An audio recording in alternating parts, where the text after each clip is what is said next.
प्रकरण 13। विनिंदर संत।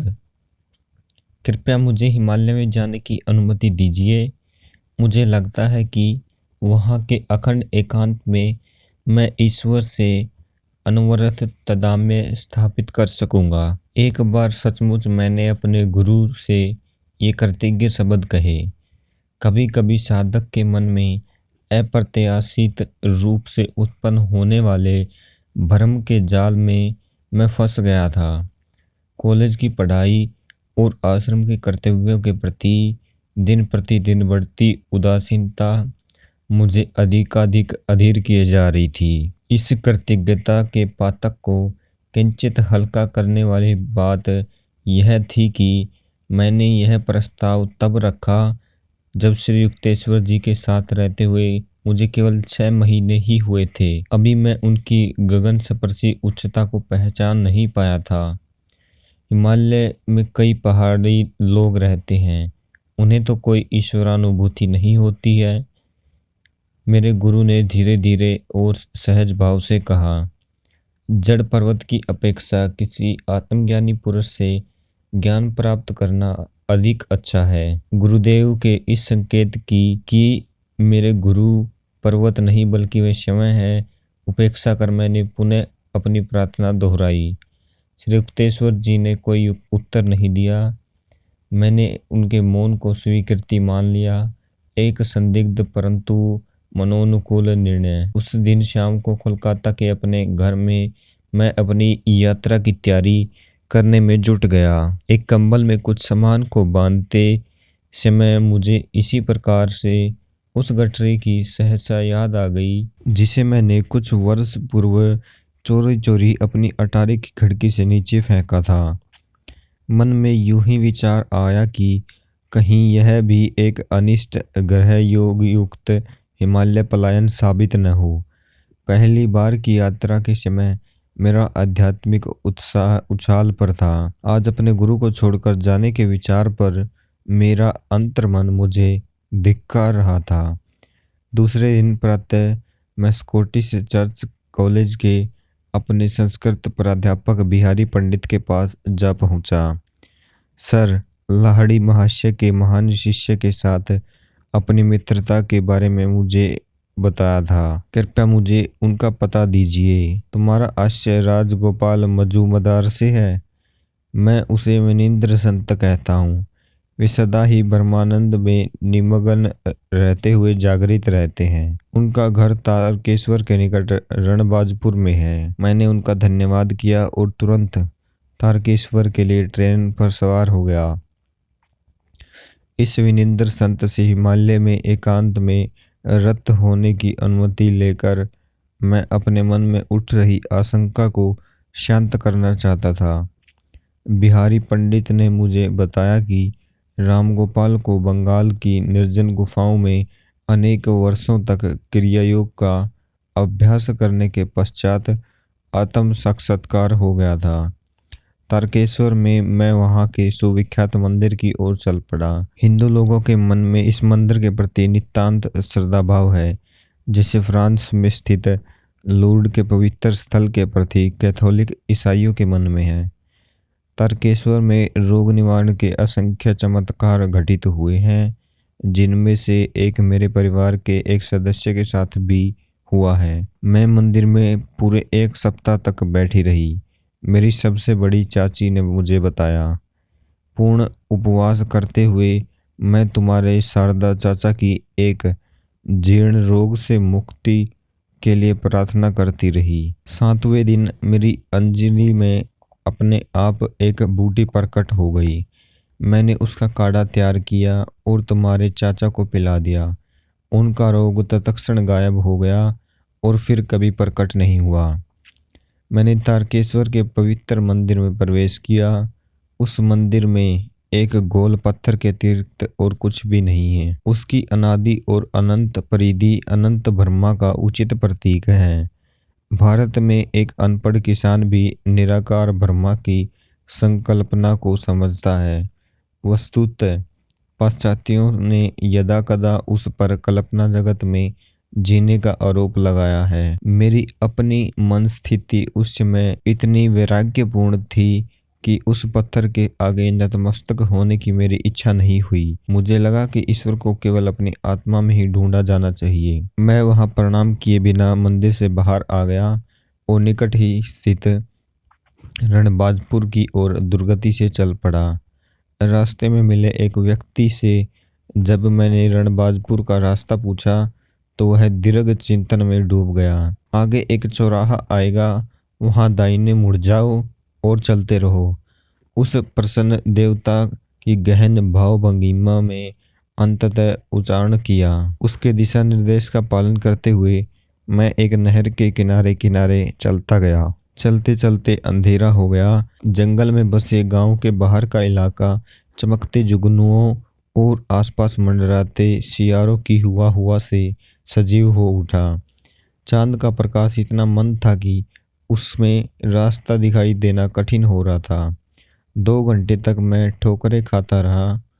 आहा, गाय के गले में बंधी घंटी की वह आह्लादक ध्वनि। मेरे बारंबार जोर जोर से पुकारने पर आखिर एक किसान मेरे पास आ गया। मैं राम गोपाल बाबू की खोज में हूँ। इस नाम का कोई व्यक्ति हमारे गांव में नहीं रहता। इस आदमी ने कटु स्वर में कहा।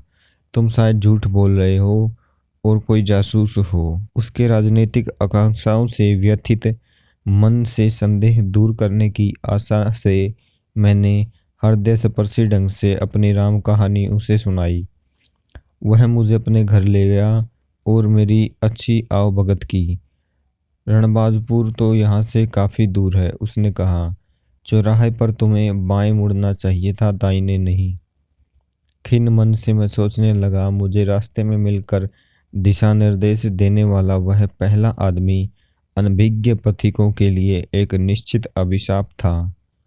मोटे चावल का भात, मसूर की दाल और आलू और कच्चे केले की रसदार सब्जी के स्वादिष्ट भोजन के बाद आंगन से सटी एक छोटी सी झोपड़ी में मैं सोने के लिए चला गया। दूर कहीं पर गांव के लोग मृदंगों और करतालों की ध्वनि के साथ उच्च स्वर में कीर्तन कर रहे थे।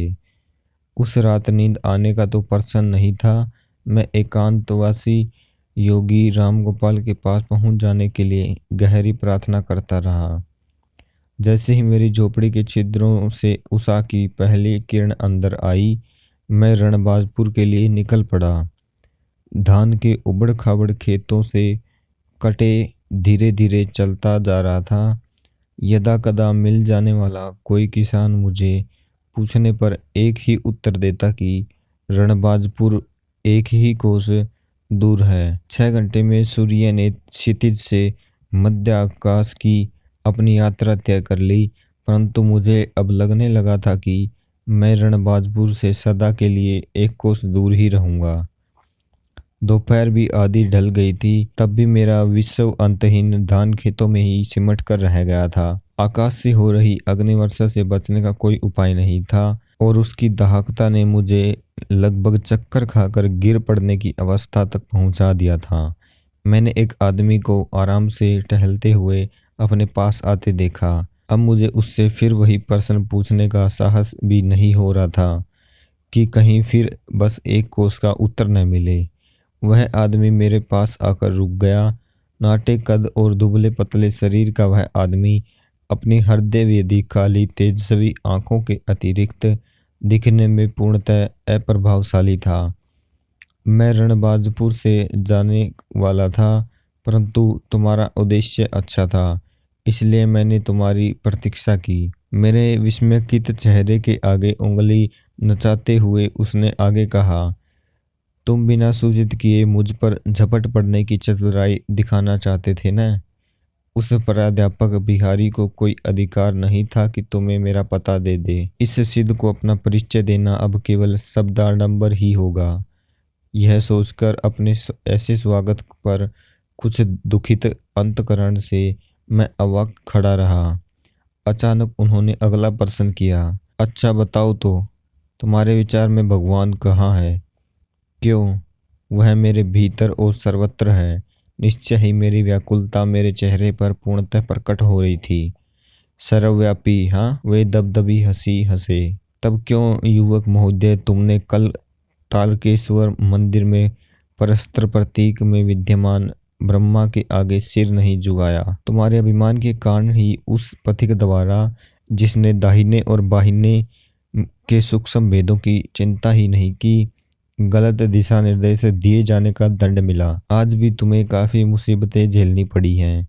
मैं इस बात से विस्मय भोर था कि मेरे सामने खड़ा अंतर सामान्य दिखने वाले उस शरीर में सर्वव्यापी दृष्टि छुपी हुई थी, और उनकी बात से मैं पूर्णतः सहमत हुआ। योगी से एक व्यथा निवारक शक्ति निस्तृत हो रही थी। मैं उस दाह खेत में भी तत्क्षण ताजगी अनुभव करने लगा। भक्त में यह सोचने की प्रवृत्ति होती है कि उसने जो मार्ग अपनाया है वही ईश्वर प्राप्ति का एकमव्य मार्ग है। उन्होंने कहा, योग जिससे अपने भीतर ही ईश्वर मिल जाता है, निसंशय सर्वोच्च मार्ग है, जैसा कि लाहिड़ी महाशय ने हमें बताया है।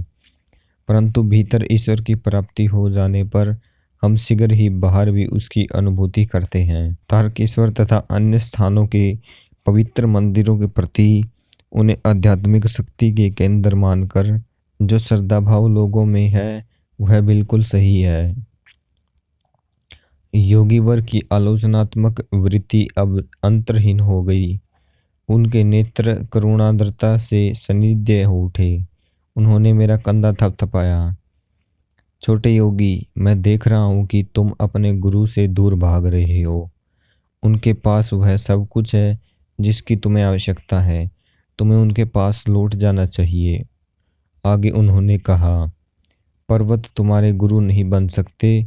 2 दिन पहले श्री युक्तेश्वर जी द्वारा प्रकट किया गया वही विचार, सिद्ध जन केवल पर्वतों में ही निवास करें, ऐसी कोई विधि का विधान नहीं है। मेरी ओर रहस्यपूर्ण दृष्टि से देखते हुए वे कहते जा रहे थे, भारत और तिब्बत के हिमालय शिखरों का संतों पर कोई एकाधिकार नहीं है। जिसे अपने अंदर पाने का कष्ट न किया जाए, उस शरीर को यहाँ वहाँ ले जाने से प्राप्त नहीं किया जा सकता। जैसे ही साधक आध्यात्मिक ज्ञान लाभ के लिए विश्व के अंतिम छोर तक भी जाने को तैयार हो जाता है, उसका गुरु उसके पास ही प्रकट हो जाता है। मन ही मन में इस बात से सहमत हो गया। मुझे काशी के उस आश्रम में की हुई अपनी प्रार्थना का स्मरण हो गया, जिसके बाद भीड़भाड़ से भरी एक गली में श्री युक्तेश्वर जी से मेरी भेंट हुई थी। क्या तुम एक छोटे से कमरे की अपने लिए व्यवस्था कर सकते हो, जिसका दरवाजा बंद कर तुम अंदर एकांत में रह सको? जी हाँ, मेरे मन में यह विचार उभर आया कि ये संतवर्ग इतनी विलक्षण गति से सामान्य सत्र की बातों से व्यक्तिगत स्वर पर उतर जाते हैं। तो वही तुम्हारी गुफा है। योगीराज ने ज्ञान देने वाली एक ऐसी दृष्टि मुझ पर डाली कि मैं उसे आज तक नहीं भूल पाया। वही तुम्हारा पावन पर्वत है, वही तुम्हें ईश्वर की प्राप्ति होगी। उनके इन सरल शब्दों ने हिमालय के लिए मेरी मन में बैठ रही तिरव आसक्ति एक पल में समाप्त कर दी। धान के एक दाह खेत में मैं पर्वतों और अनंत बर्फ के सपन में जाग गया। युवक महोदय, तुम्हारी ईश्वर लालसा प्रशंसनीय है।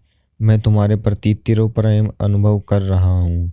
राम गोपाल बाबू ने मेरा हाथ अपने हाथ में पकड़ा और जंगल में बनी खुली जगह में बसी एक छोटी सी विचित्र सी लगने वाली बस्ती में मुझे ले गए। इस बस्ती में घर मिट्टी के बने हुए थे, जिनकी छत नारियल के पत्तों से बनी थी। प्रवेश द्वारों को ताजे फूलों से सजाया गया था। अपनी छोटी सी कुटीर में ले जाकर संत महाराज ने मुझे एक बांस के मचान पर बैठाया। मुझे उन्होंने नींबू का शरबत और मिश्री का एक टुकड़ा दिया। तत्पश्चात हम उनके आंगन में गए और पद्मासन लगाकर ध्यानस्थ हो गए। ध्यान में 4 घंटे बीत गए। मैंने आंख खोलकर देखा तो चंद्रमा के प्रकाश में योगीराज की मूर्ति निश्चल बैठी थी। मैं अपने पेट को दृढ़तापूर्वक याद दिला रहा था कि मनुष्य केवल अन्न से जीवित नहीं रहता। तभी रामगोपाल अपने आसन से उठ गए। मैं देख रहा हूँ कि तुम्हें जोर से भूख लगी है, उन्होंने कहा। भोजन अभी तैयार हो जाएगा। आंगन में ही उन्होंने मिट्टी के एक चूल्हे में आग जलाई। थोड़ी ही देर में हम केले के विशाल पत्तों पर चावल और दाल खा रहे थे। उन्होंने खाना बनाने में मेरी ओर से कोई सहायता स्वीकार नहीं की। अतिथि देवो भव की हिंदू लोकोक्तियों का भारत में अनादिकाल से श्रद्धापूर्वक पालन किया जाता रहा है। बाद में अपनी विश्व भ्रमण यात्राओं में मैं यह देखकर अत्यंत आनंदित हुआ कि अनेक देशों के देहाती इलाकों में अतिथियों का इसी प्रकार सम्मान किया जाता है। शहरी लोगों में अपरिचित चेहरों की अति बहुलता के कारण अतिथि सेवा का उत्साह ठंडा पड़ गया है। उस छोटी सी जंगल बस्ती के एकांत में योगीवर के पास बैठे बैठे मनुष्यों की भीड़ भाड़ से भरे स्थान कल्पनातीत रूप से सुदूर लग रहे थे। कुटीर का वह छोटा सा कमरा एक मिद्री प्रकाश में रहस्यमय रूप से आलोकित लग रहा था। रामगोपाल ने मेरा बिस्तर बनाने के लिए कुछ फटे कंबल जमीन पर बिछा दिए और स्वयं एक चटाई पर बैठ गए। उनके आध्यात्मिक आकर्षण से विभोर होकर मैंने साहस बटोरकर एक निवेदन उनसे किया। महाराज, मुझे आप समाधि क्यों नहीं प्रदान कर देते?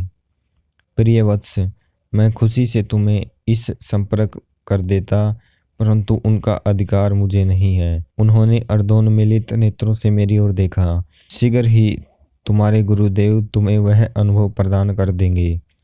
इस क्षण तुम्हारा शरीर उसके लिए तैयार नहीं है। छोटे से विद्युत बल्ब में अत्यधिक वोल्टेज की विद्युत छोड़ दी जाए तो उसके जैसे प्रकाश उड़ जाएंगे। उसी प्रकार तुम्हारी नाड़ियां भी अभी महाप्राण के उस अत्यधिक भारी प्रवाह को सहन करने के योग्य नहीं बनी है। इसी समय यदि मैं तुम्हें समाधि दे दूं तो तुम ऐसे जलोगे कि मानो तुम्हारे शरीर की प्रत्येक कोशिका में आग लग रही हो। तुम मुझसे ब्रह्मा ज्ञान चाहते हो?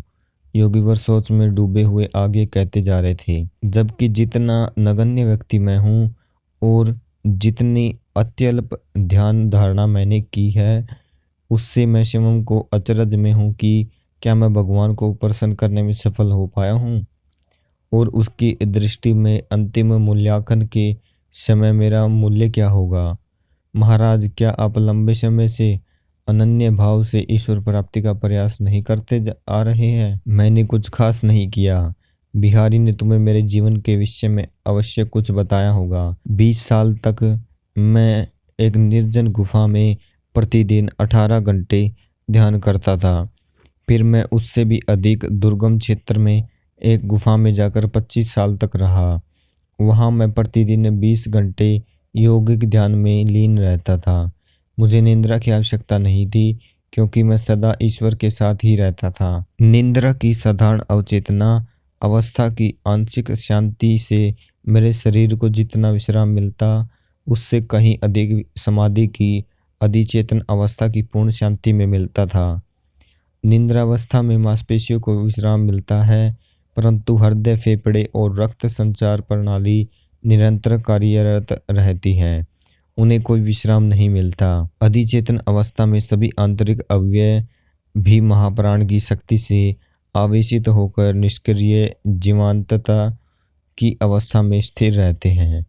ऐसी अवस्थाओं के कारण वर्षों से निद्रा मेरे लिए अनावश्यक हो गई है। फिर उन्होंने कहा, एक समय आएगा जब तुम्हें भी निद्रा की आवश्यकता नहीं रहेगी। हे भगवान, आप इतने लंबे समय से इतनी अधिक ध्यान धारणा करते आ रहे हैं और अभी भी आपको निश्चित पता नहीं कि आपने प्रभु को प्रसन्न कर दिया है या नहीं। मैंने आश्चर्य से कहा, फिर हम जैसे साधारण लोगों का क्या होगा? क्या तुम नहीं समझ पा रहे हो वत्स कि ईश्वर समय अंतकाल है? वह सोचना कि केवल 35 वर्षों की ध्यान धारणा से कोई उसे पूर्ण रूप से जान लेगा, असंगत अपेक्षा रखना है। तथापि बाबा जी हमें यह विश्वास अवश्य दिलाते हैं कि थोड़ी सी ध्यान धारणा से भी मृत्यु और परलोक की अवस्था के भय से हमारा रक्षण करती है। तुच्छ पर्वतों को अपना आध्यात्मिक आदर्श न बनाकर निर्गुण ईश्वर प्राप्ति के तारे पर अपना लक्ष्य केंद्रित करो। यदि कठिन परिश्रम करोगे तो वहां पहुंच जाओगे।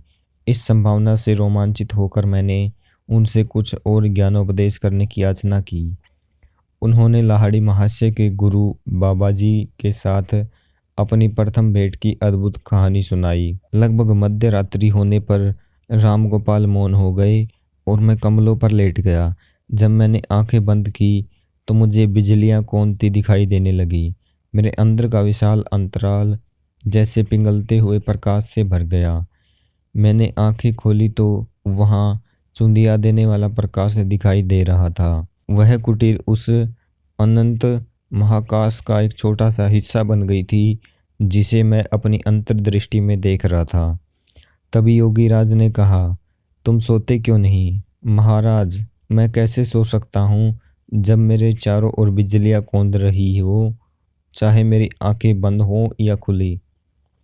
तुम धन्य हो जो तुम्हें यह अनुभव मिल रहा है। इन आध्यात्मिक प्रभा किरणों का दर्शन आसानी से नहीं होता। फिर उन्होंने स्नेह के कुछ और शब्द कहे। उषा काल होने पर रामगोपाल ने मुझे मिश्री के कुछ टुकड़े दिए और वापस लौट जाने के लिए कहा। उनसे विदा लेने में मुझे इतना दुख हो रहा था कि आंसू मेरे गले पर बहने लगे। मैं तुम्हें खाली हाथ नहीं जाने दूंगा, योगीराज ने दयाद्र होकर कहा। मैं तुम्हारे लिए कुछ अवश्य करूंगा। वे मुस्कुराए और उन्होंने अपनी दृष्टि मुझ पर स्थिर की। मैं निश्चल हो गया, मानो जमीन से चिपक गया हूँ। उनसे निस्तृत होने वाली शांति धाराओं ने मेरे संपूर्ण अस्तित्व को आप्लावित कर दिया। तत्क्षण मेरी पेट का दर्द ठीक हो गया, जो अनेक वर्षों से बीच बीच में मुझे तकलीफ देता रहता था। ज्योतिर्मय आनंद के सागर में नहाकर नव उल्लास प्राप्त करने से अब मेरा रुदन बंद हो गया। राम गोपाल की चरण वंदना करके मैं जंगल में प्रवेश कर गया। जंगल की उजलती झाड़ियों में से रास्ता बनाते हुए कई धान के खेतों को पार करता हुआ आखिर मैं तारकेश्वर पहुंचा। तारकेश्वर में दूसरी बार मैं मंदिर गया और वहां भगवान के सामने साष्टांग दंडवत किया। वह गोल पत्थर मेरी अंतर्दृष्टि के सामने आकार में बढ़ता गया और आकाश पिंड बन गया, जिसमें विल्यों पर विल्य, अंचलों पर अंचल सभी ईश्वर की प्रभा से ओतप्रोत लग रहे थे। 1 घंटे बाद मैं खुशी खुशी कोलकाता की गाड़ी में बैठ गया। मेरी यात्राओं का अंत हो गया, उतुंग पर्वतों में नहीं बल्कि अपने गुरु के हिमालय सदृश्य व्यक्तित्व के चरणों में।